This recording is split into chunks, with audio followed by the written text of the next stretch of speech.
At around 7 p.m. local time, something slammed into the ground near Iran's most sensitive nuclear facility. For a few tense minutes, nobody knew what had happened. Satellite images began circulating. Emergency alerts were triggered, and inside nuclear monitoring centers around the world, analysts were asking the same terrifying question. Did a strike just hit the Bushehr nuclear power plant? Because if the reactor at Bushehr were ever seriously damaged, the consequences would not stop at Iran's borders. Radiation could spread across the Persian Gulf, cities in Kuwait, Bahrain, Qatar, even parts of Saudi Arabia. Fortunately, early reports confirmed something critical. The projectile struck near the facility, not the reactor itself. And, according to the International Atomic Energy Agency, there was no damage to the plant and no radiation release. But the fact that a projectile even landed near an operating nuclear reactor has sent shockwaves through the global security community, because Bushehr is not just another power station. It is one of the most sensitive nuclear sites in the entire Middle East. To understand why this moment is so dangerous, you first have to understand what Bushehr actually is. The Bushehr plant sits on the Persian Gulf coast in southern Iran.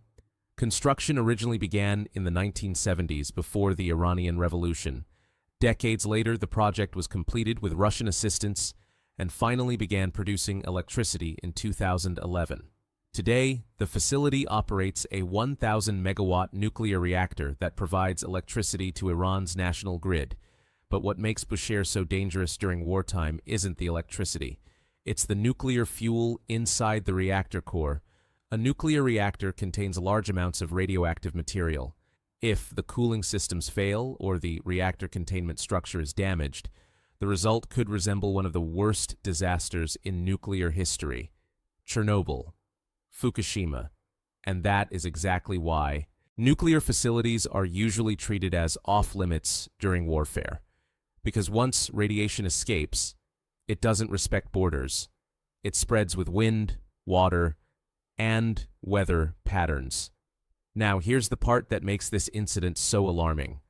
Bushehr is actually closer to several Gulf capitals than it is to Tehran. Cities like Doha, Kuwait City, Manama, Abu Dhabi, all sit within a few hundred kilometers. If a major nuclear accident occurred at Bushehr, radioactive fallout could spread across the Persian Gulf region. That means millions of people could be affected, not just in Iran, but across multiple countries. And that's why the IAEA has repeatedly warned that military activity near nuclear power plants is extremely dangerous. Even a near miss can create enormous risk. But the question everyone is asking right now is simple. Who fired the projectile? At this stage, that answer remains unclear. Iran has reported the strike to the IAEA. Russia's state nuclear agency, Rosatom, which helped build the plant, has condemned the attack and called for de-escalation around the facility.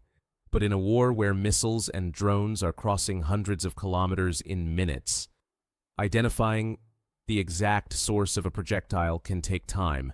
What matters more right now is the strategic message, because nuclear facilities are rarely targeted accidentally. When a strike lands near a nuclear plant, it sends a signal, a warning, a reminder that the stakes of the conflict are rising. There's another reason analysts are watching Bushehr closely. Unlike some other Iranian nuclear facilities, Bushehr is not buried deep underground. Many of Iran's enrichment sites, like Fordow or Natanz, were built under mountains or reinforced bunkers. Bushehr is different. It is a civilian nuclear power plant with a large visible reactor building. That makes it far more vulnerable to missile strikes. And that vulnerability creates a nightmare scenario. If a powerful missile struck the reactor containment structure, the result could trigger a radiological emergency. Even if the reactor did not explode like a nuclear weapon, the release of radioactive material could contaminate large areas of land and sea. That's why nuclear plants are considered strategic red lines in warfare. But the Bushehr incident also highlights something else.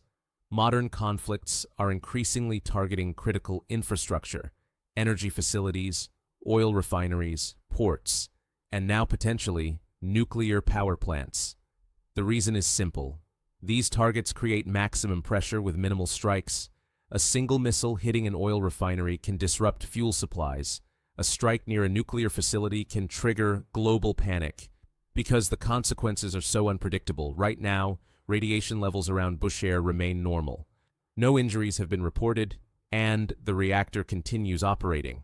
But the fact that a projectile landed inside the plant's perimeter has forced security planners to confront a terrifying possibility. What if next time the strike is not a near miss? What if the next projectile actually hits the reactor itself? In that moment, the conflict in the Middle East would enter a completely new phase, because a nuclear accident is not just a military event. It is an environmental disaster, a humanitarian crisis, and potentially a global emergency.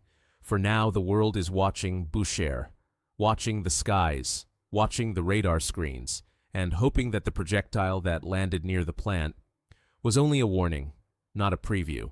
Because once nuclear infrastructure becomes part of the battlefield, the risks no longer belong to just one country. They belong to everyone,